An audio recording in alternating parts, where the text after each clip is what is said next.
Salut, salut peuple de Dieu. Bienvenue dans notre magazine intitulé Jésus-Christ de Nazareth t'appelle. Wana toza na livre Matthieu 11, le chapitre 28. La Bible me dit: venez à moi, vous tous qui êtes fatigués et chargés, et je vous donnerai du repos.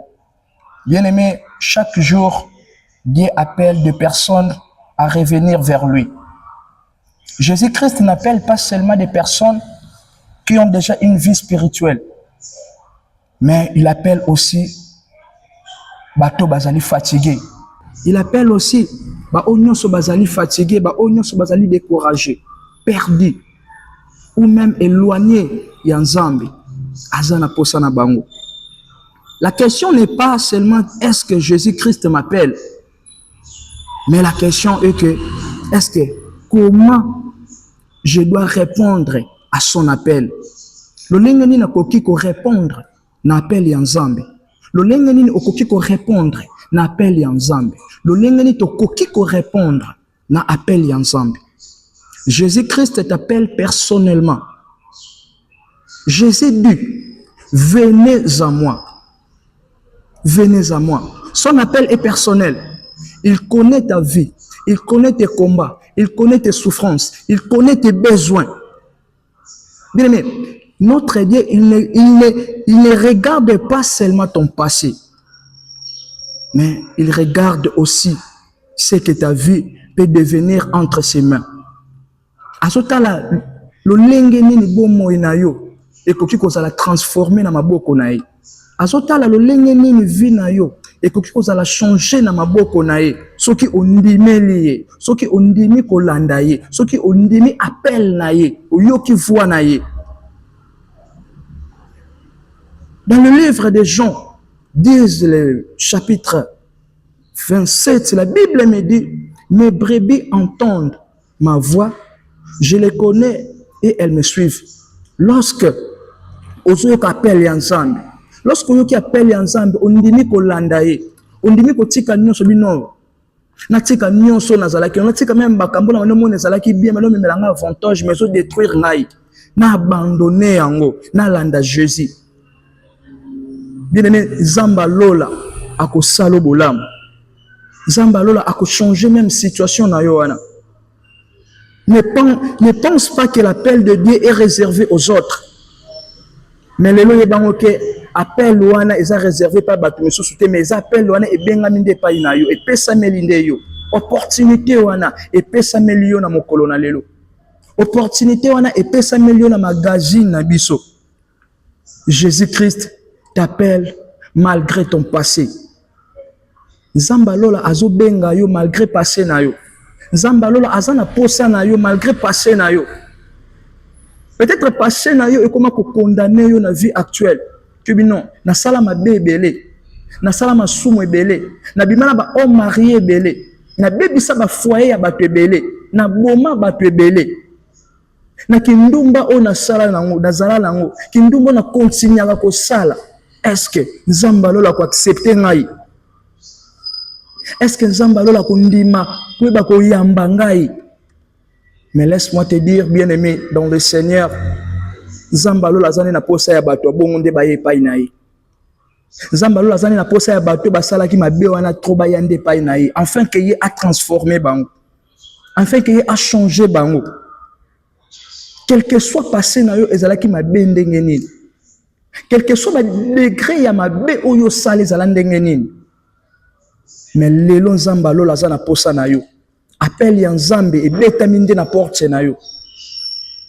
Bosa na passé no yake pa Nzambe, Nzamba Lola zana makoki ko ba ko transformer passé na yo.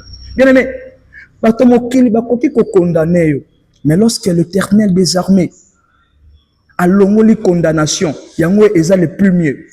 Yango nde le qui important. Ce qui te tangi na mokanda ya Luc 19 to bandi de 1 à 10. Na passage wana Jésus akutani na Zaché. Passage wana sotel sabiso Jésus tant akutani na Zaché. Malgré passé ya Zaché, malgré masumu ya Zaché. Bien aimé, mais Nzamba Lola baki no kita bisiko zali lelo ngai na ko vanda na ndaku na yo. lelo nga nakoya kolia epai na yo. Et appel wana pe esalami epai na yo. Tant que on dimeni Yesu Masia lelo azana possibilité aya kolia kati na ndako na yo. Bien aimé, Zaché, population, foule et le baki. Mais comment se fait-il? Mais si Jésus-Christ andi makokende pai na ye. Na webisa moto moko, même si batu ba condamné yo, mais lorsque Nzamba lola akotisi liberté pai na yo eleki nyonso. Président bako condamné yo, ba konzamboka bako condamné yo, mais ceux qui condamnation eza ya Nzambe te. Ceux qui Nzamba condamné yo te, eza plumie. Alléluia. Et ça plumier. Vie à Jassé et comment qui transformé. Pourquoi? Parce que ayamba qui motomoko kocha qui lumière katinae. Yeme ko yamba Jésus-Christ na bon moyen yo eza comme ma lumière moko mokile ko iko katati. Et ça comme ma lumière moko oyo batu ba koki ko boma yango te. Ba koki ko boma yango te. Et réputation ya Zaché ça qui tellement ya mabe.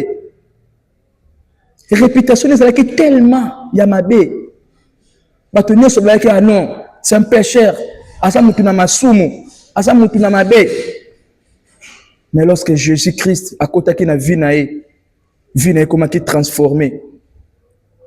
Vie na comment qui transformé. Aujourd'hui na ko biso que vie na peut comment transformé à condition que on dit la Jésus-Christ, à condition que on yamba Yesu Masia, on yamba appel à Jésus. Bien aimé, ton passé peut expliquer certaines choses.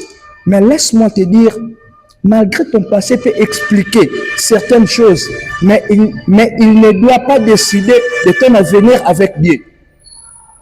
Jamais, à aucun jour.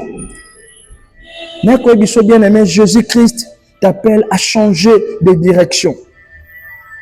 Répondre à l'appel de Jésus-Christ ne signifie pas seulement écouter un message, mais cela signifie aussi d'accepter de changer. Et ça, tu me dis, la bango kaka message non ayoki ne kaka. Mais tant que tu as en pratique, non. Et après tu me dis, bandima nemba ndiana bakotsa bango na mai ke na ndimeli Yesu Masia lokola mokonzi pe mobikisi. Mais en réalité ma bena bango batika te.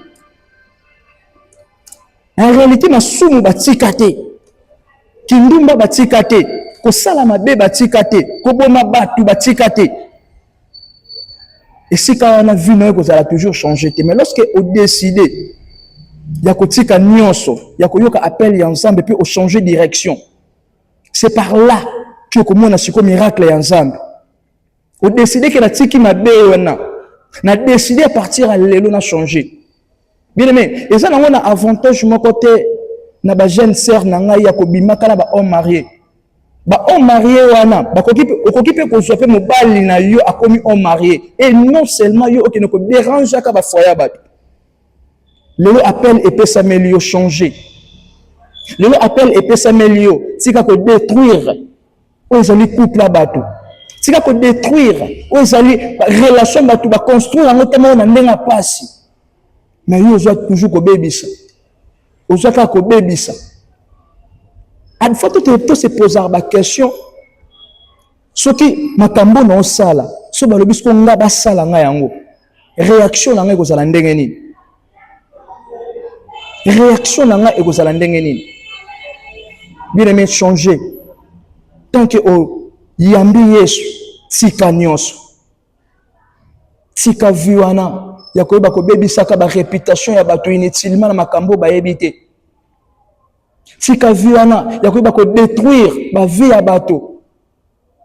Et ça n'a importance mon côté ko détruire ba vie ya bato mais personne de bon moyen no pas à Jésus. Personne de bon moyen no pas ensemble. La Bible me dit dans le livre de Marc 1 le verset 15, répentez-vous. Répentez-vous et croyez à la bonne nouvelle. Il est bon wana pendimela ozali sango malamu. Jésus-Christ aujourd'hui nous appelle à abandonner le péché et à commencer une nouvelle marche avec lui. À commencer une nouvelle vie, une nouvelle marche. La Bible me dit dans le livre des Jean, il est le chemin. Lorsque tu décides qu'un samba lola, azwa bomo inayo, akozala nzela o akotambwisa yo. En salanzela o akoconduire yo na direction moko o kozalaka toujours positif. Et qu'on ne toujours l'avantage. Et qu'on ne toujours makambu ya malamu. Jésus-Christ t'appelle, bien-aimé. Jésus-Christ t'appelle. Bien-aimé, Jésus-Christ t'appelle à la repentance. Jésus-Christ t'appelle à la foi et à une vie nouvelle. Jésus-Christ t'appelle. Yakoyeba kolandaye. Yako suivre. Après avoir appelé ses disciples, Jésus leur dit, suivez-moi. Suivez-moi. Suivre Jésus demande une décision. Tant qu'on dit que la Yesu, tant qu'on dit que la Yesu, tant qu'on dit que la Yesu, ils ont nécessité que on la décision qu'on a vie. Que à partir de l'élo, nous sommes comme les bandes ensemble. Nous sommes comme les hors présence ensemble. On a décidé à partir de maintenant qu'on abandonner en haut. Et dans une décision qu'on a Yesu Massia, dans une décision qu'on a toujours simanaï. Bien aimé, il ne suffit pas de connaître Jésus de loin, mais il faut marcher avec lui. Il faut marcher avec lui. Suivre Jésus signifie tout simplement mettre Dieu en priorité. Côté ensemble en priorité. Il y a beaucoup de gens comment en première priorité que Jésus-Christ. Que Jésus-Christ. Tiens Nzamba Lola, na priorité. Tiens la première priorité. Il y a makambu na yo. Ce côté Jésus, la première priorité à makambu na yo. Au moins même ba faire na yo et kozala toujours succès en succès. Au moins toujours même ba commerce na yo et komata. Au moins makambu na yo ezala ki bloqué et comme a débloqué. Pourquoi? Parce que au tie moto moko aza na lumière liboso. Deuxièmement, suivre Jésus signifie obéir à sa parole. Obéir à sa parole. Il y a tant de chrétiens, nous sommes en église. Nous sommes un programme nous sommes l'église. Nous sommes un programme nous sommes. Il y a culte. Mais nous sommes un problème moko, il y a qu'obéir.